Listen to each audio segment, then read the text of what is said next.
Morning. सकाळी सकाळी डॅडा बेडरूममध्ये काम करतोय हे प्राव्याला बघवत नव्हतं. सारखी दरवाजाजवळ जाऊन उभी राहत होती, कारण तिला हवं होतं की डॅडाने बाहेर यावं आणि तिच्याबरोबर खेळावं. शेवटी भूषणने थोडा वेळ काम बाजूला ठेवलं आणि तिला घेऊन बाहेर आला. तिच्यासाठी छान ब्रेकफास्टमध्ये आज डोसा बनवला होता, तो तिला भरवला. तिला ब्रेकफास्ट करता करता आता डान्सही करायचा होता, म्हणून तिने मला गाणंही लावायला सांगितलं. थोड्या वेळाने ती गपचूप एका ठिकाणी बसून खेळत होती आणि तेवढ्यात मी जेवण बनवायला सुरुवात केली. आज लंचमध्ये मस्त मसाला डोसाचा प्लॅन होता, कारण नवरोबाची फरमाईश होती. अशा 2 प्रकारच्या चटण्या बनवल्या आणि बटाट्याची भाजी आणि असे क्रिस्पी डोसा बनवून आधी भूषणला जेवायला दिलं.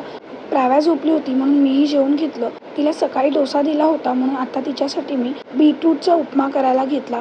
आधी कढईत 1 चमचा तूप घालून त्यावर 2 चमचे रवा छान भाजून घेतला. भाजलेला रवा बाहेर काढून सेम कढईमध्ये 1 चमचा तूप घातलं. त्यावर घातलं राई, जिरं, लसूण, थोडंसं लाल तिखट, हळद, धणे पावडर आणि त्यामध्ये उकडलेला बीट असा मिक्सरमध्ये वाटून घेतला होता, तो घातला आणि त्यानंतर त्यात भाजलेला रवा घातला. थोडंसं पाणी ॲड केलं आणि सगळं छान घट्ट होईपर्यंत शिजवून घेतलं. प्राव्या झोपून उठली, तिला भरवायला घेतलं आणि आजकाल आमची खायची एवढी नाटकं असतात.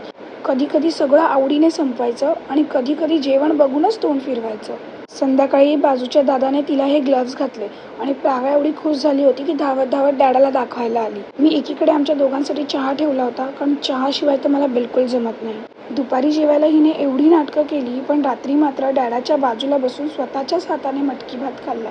आणि रात्री जेवण झाल्यानंतर आम्ही बाहेर छान आईस्क्रीम खायला गेलो. आय होप तुमचाही दिवस छान गेला असेल. पुन्हा भेटूच उद्याच्या ब्लॉगमध्ये.